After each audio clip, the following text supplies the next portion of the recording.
नौजवान हैं, आप थोड़ा सा जवाब जोश के साथ दें। शहीद बैठे हैं, फ्यूचर बैठा है पाकिस्तान का, फ्यूचर बैठा है पूरे वाले का, तो थोड़ा सा जोश के साथ जवाब। आप मैं बात शुरू करने से पहले एक दो बच्चों से सवाल करूंगा, वो सवाल सुनिएगा और उनको मैं क्यों करना चाहता हूँ वो मकसद भी समझिएगा।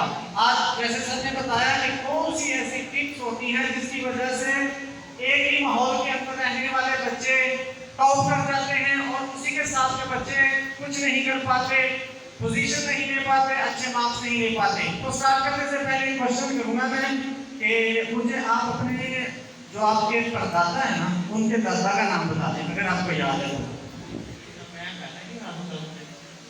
पैदा ही हुए कारी सी पैदा नहीं हुएंगे यार, ठीक है। हाँ जी आप बताएं, नहीं पता। हाँ जी आप बताएं मुझे अपने परदादा का, नहीं पता। याद रखिएगा, इसका मतलब है कि इनके परदादा ने ऐसा कोई काम नहीं किया था कि उनका नाम याद रखा जा सकता।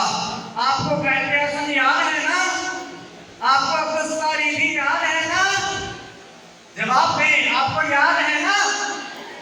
अगर मैं बोलूं अब्दुस्तारीदी तो आपको खिदमत खलक याद आती है ना।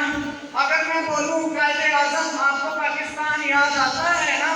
इसका मतलब है अगर आप नस्लों को याद रहना चाहते हैं तो जाने से पहले ऐसा कुछ जरूर करके जाइए जो आपकी हमेशा के लिए पहचान बन जाए।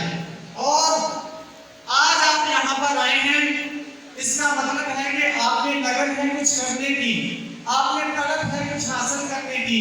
आप उन लोगों से बेहतर हैं जो रजिस्ट्रेशन करवाने के बावजूद नहीं आए। आप उन लोगों से बेहतर हैं जो ये सोचकर नहीं आए कि इन बच्चों में हमें स्कॉलरशिप कहाँ मिलेगी। आप उन बच्चों से बेहतर हैं जिन्होंने अप्लाई ही नहीं किया। इसका मतलब है कि आप उन बच्चों से आगे निकल गए हैं। तो अपने लिए भरपूर क्या भी करें।